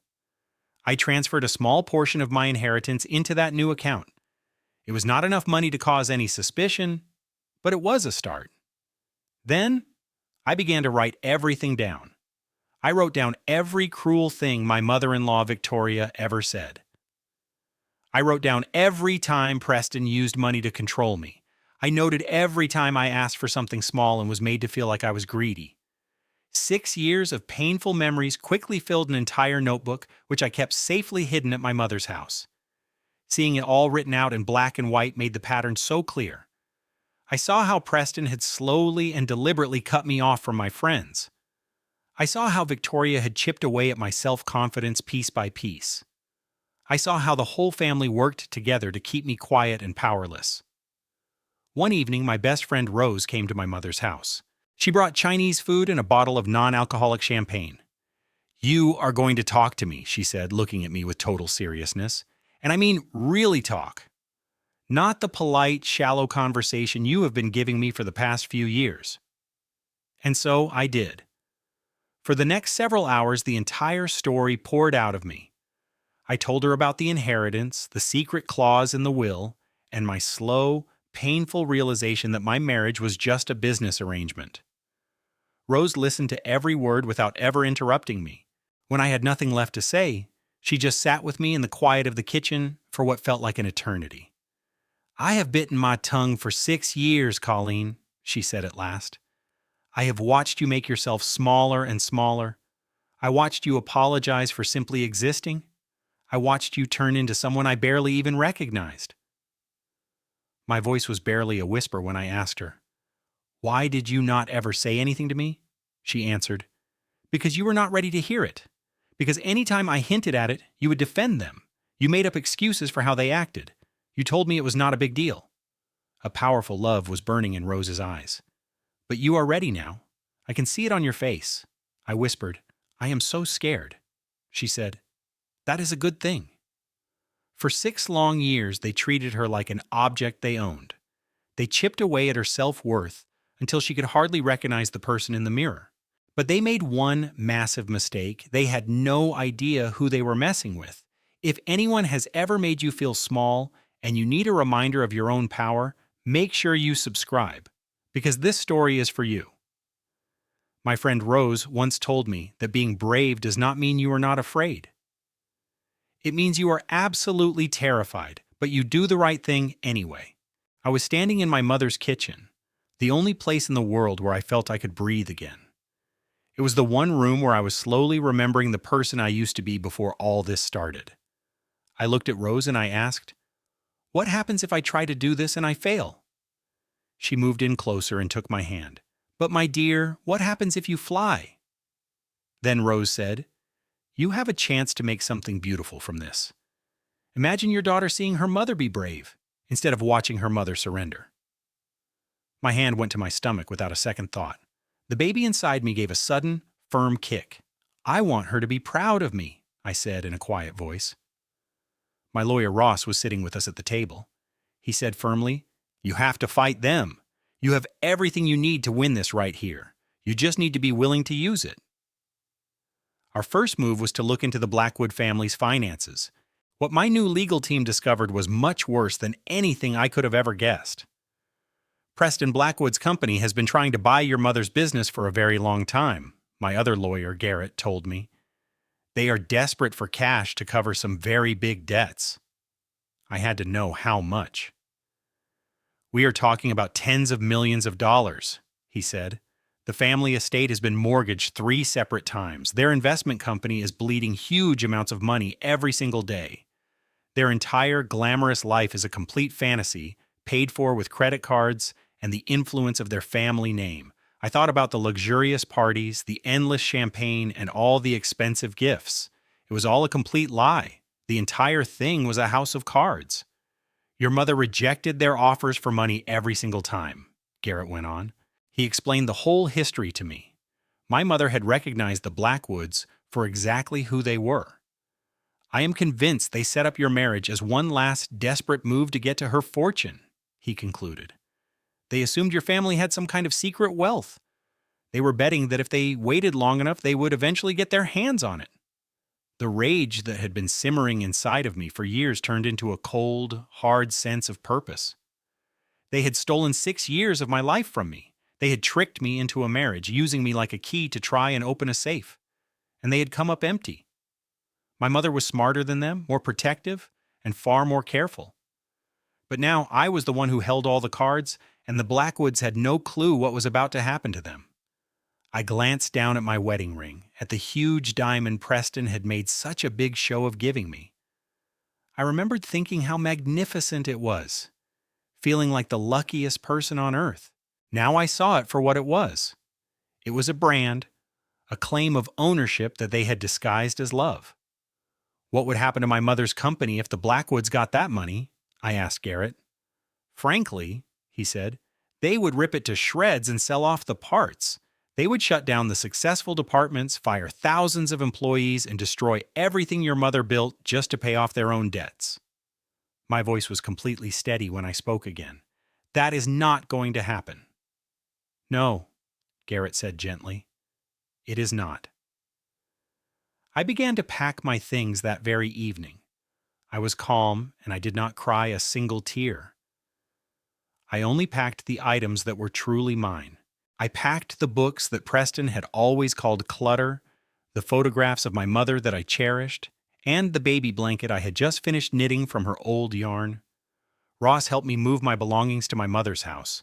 He used his car to make several quiet trips back and forth so no one would notice anything unusual. You are not running away from something, Ross said to me as we brought in the final box.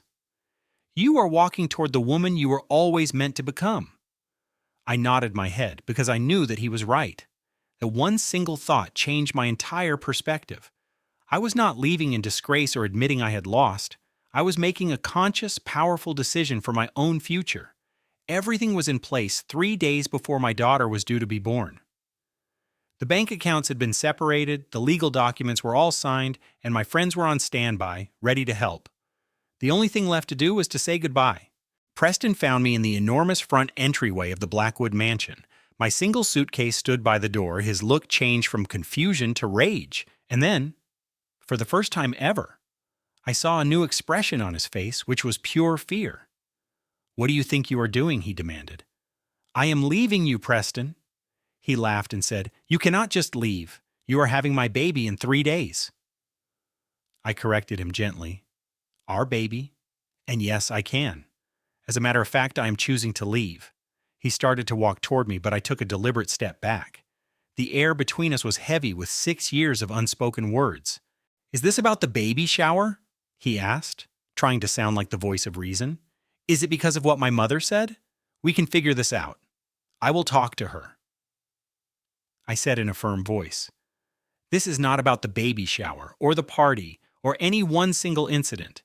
This is about 6 years of you treating me like I was not a human being. That is absurd, he snapped.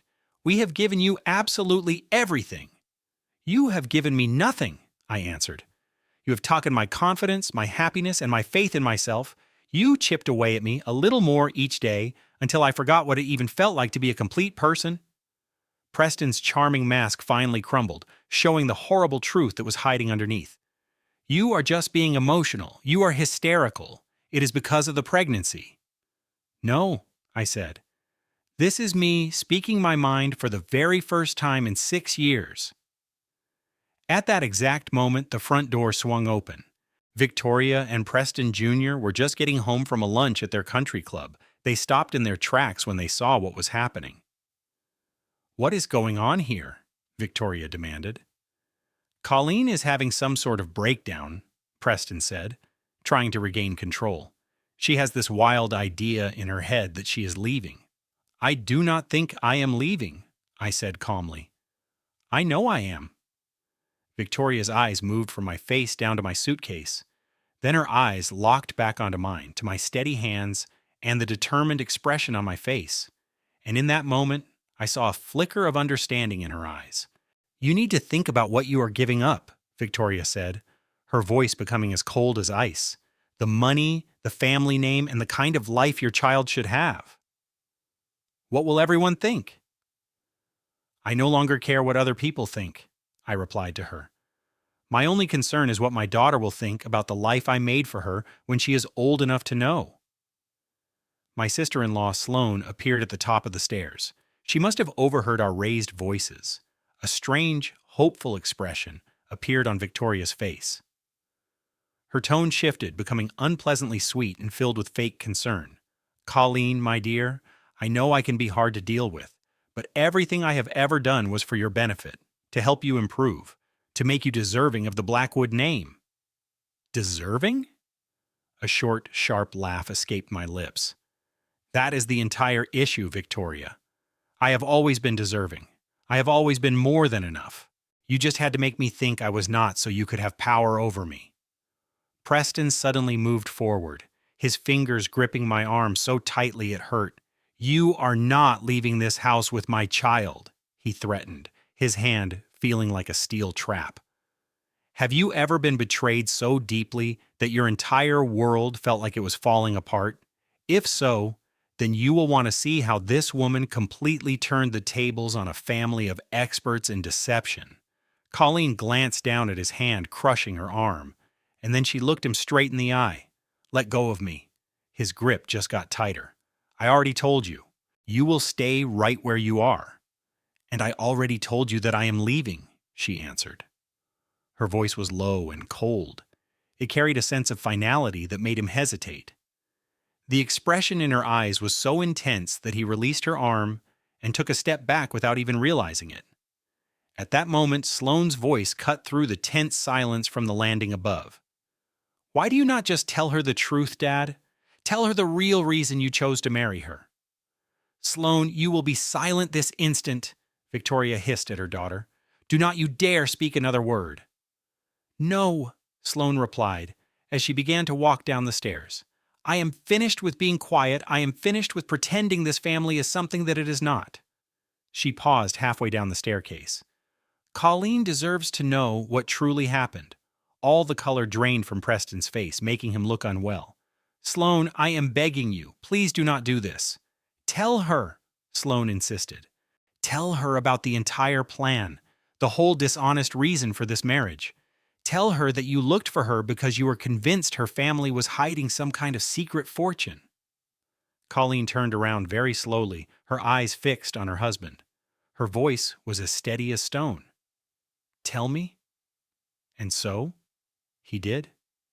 He told her every last terrible detail. At first, the words came out in a clumsy and hesitant way. But they soon turned into an angry flood, as if it were her fault that his lies had been exposed. He explained the entire plot, from the investigation into her background to their greedy assumption that her mother had a hidden fortune. He admitted their whole relationship was nothing more than one long, desperate gamble.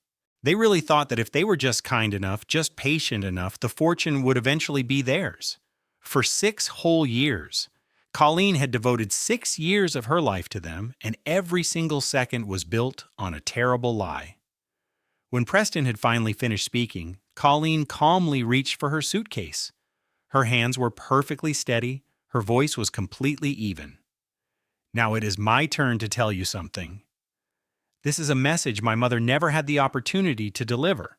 Her eyes shifted from one person to the next. She looked at Victoria, whose perfect makeup could not hide her ruined life. She looked at Preston Jr., with his unsuccessful business and his borrowed reputation.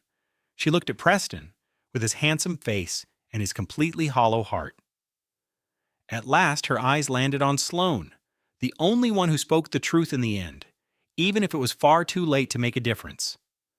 "My inheritance is $100 billion, and not a single one of you will ever get 1 cent of it." With those words, she turned and walked straight out the front door.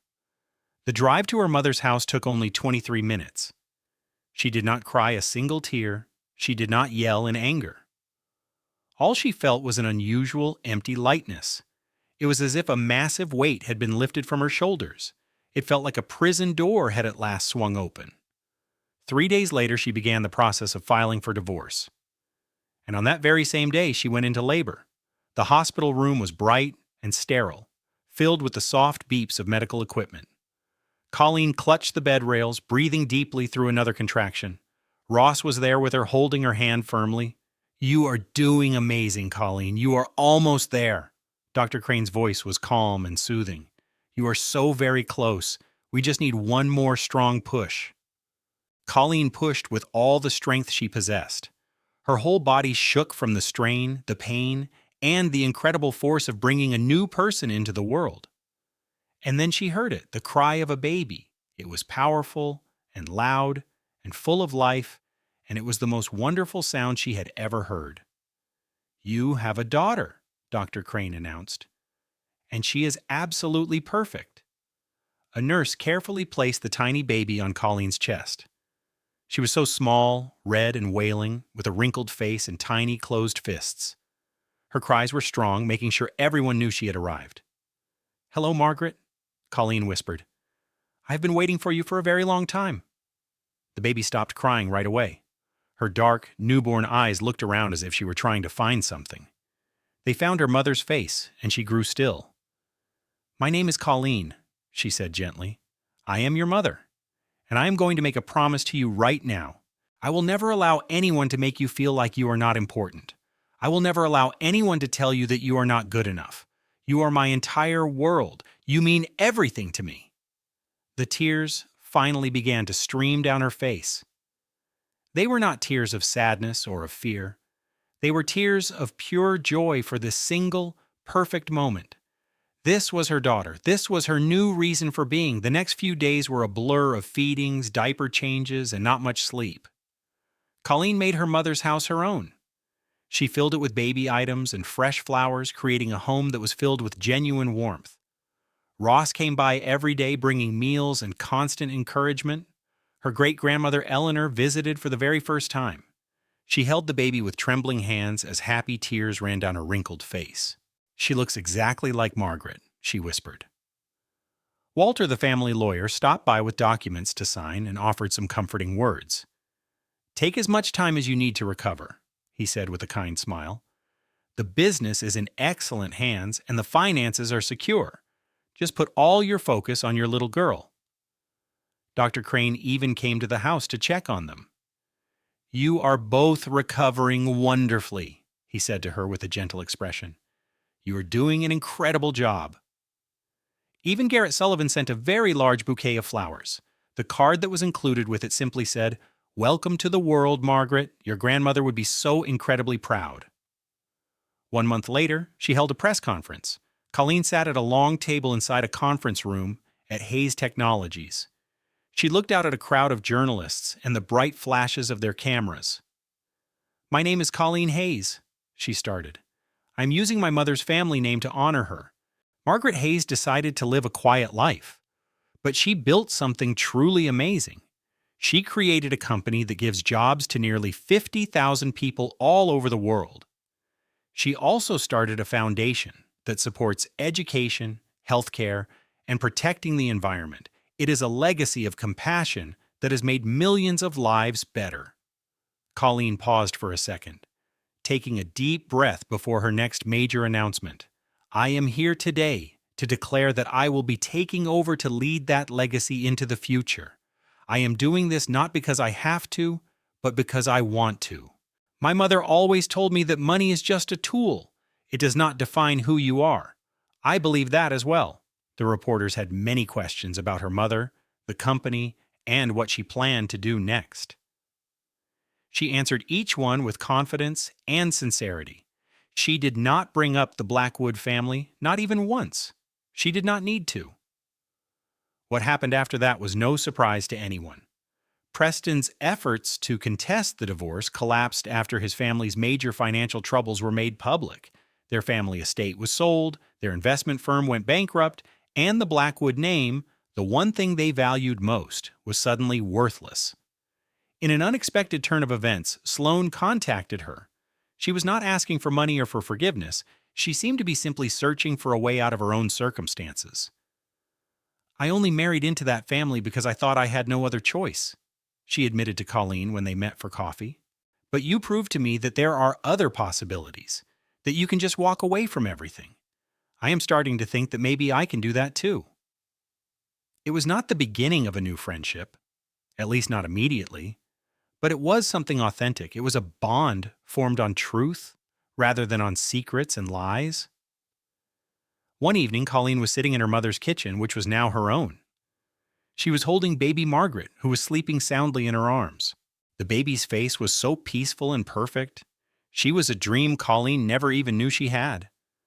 The back door creaked open, and Ross walked in, just as he did on most evenings. "Tomorrow is the big day. Are you feeling ready for your first board meeting?" "Not even a little bit," Colleen answered with a soft laugh. "Good. Being perfectly prepared is no fun anyway," Ross said, smiling as he poured them both a cup of tea. "So, tell me how you are really doing." Colleen paused to think about his question. Only 6 months ago, she felt like she was fading away. She was in a marriage with a man who treated her like a possession, surrounded by people who made her feel completely worthless. But now, she was a new mother, a business leader, and a woman who was finally creating a life she could be proud of. "Honestly, I am terrified," she confessed. But it is a good kind of fear this time. It is not that old, helpless feeling. This feels exciting, like I am standing on the edge of a cliff, about to take an incredible leap. Ross gave her a kind smile. "Your mother would be so incredibly proud of you." "I really hope you are right," Colleen said. "I am trying so hard to be worthy of her, of the company she built, and of the choices she made." Margaret stirred in her sleep, letting out a tiny sigh before settling down again. As Colleen gazed at her daughter's flawless face, a powerful thought hit her. Her mother had not kept the money from her as a punishment. She had kept it a secret so Colleen would be forced to learn how to stand on her own. She wanted her daughter to find her own strength, to truly understand herself before she had the money to be anyone she chose. It was the greatest gift her mother could have ever given her. Just then, her phone vibrated. A text message from an unknown number popped up. "Hello?" The message read, "I know this is strange, but I saw your story in the news. My own situation with my mother-in-law is complicated, but seeing you gave me hope. You made me believe that maybe I am not as trapped as I thought." Colleen read the message a second time, feeling the powerful hope in the words. Her own mother had built a legacy from scratch, just by spreading kindness in the world. Now it was Colleen's turn to do the same. She began typing her reply. "You are not trapped. You never were. You just have not found the exit yet, but do not stop looking. I promise. It is there." She hit send and set her phone on the counter. She glanced around the warm, cozy kitchen, a space that held so many memories, secrets, and an unbelievable amount of love. Her mother's old apple pie recipe was still taped inside the spice cabinet. It listed the usual things: cinnamon, 2 teaspoons, nutmeg, 1/2 of a teaspoon. The very last ingredient on the list was just 2 words: love unlimited. Colleen smiled. In the next room, her daughter slept peacefully. Outside, the sunset painted the sky in the brilliant colors of a fresh start. She was a completely different person from the woman who had stood at her mother's funeral 8 months ago with a shattered heart. Gone was the quiet wife who apologized for her own existence, and the daughter who never quite understood the amazing woman who raised her. In her place stood someone new, a woman forged in grief and courage, who refused to be made to feel small ever again. She was Colleen Hayes, a mother, a leader, a survivor, and her story was just getting started. Her journey is a powerful reminder for anyone who has ever felt invisible or unimportant. You are never truly alone. Every story like this one reminds us of the strength we all have inside, and it makes me think, have you ever had to leave a person or a situation that was making your world feel smaller? If you feel comfortable sharing, I would be honored to read your story in the comments below. And if this story brought someone to mind who really needs to hear a message of hope, please consider sharing it with them. You never know when one single story can give someone the courage to make a life-changing choice. Thank you for being part of this community and for listening. Your incredible support is what makes this channel possible. And as a final note, our team carefully researches, writes, and edits every story we share. We do all this to bring you lessons that have real value. Every single word is chosen with intention, because you deserve content that is both meaningful and uplifting.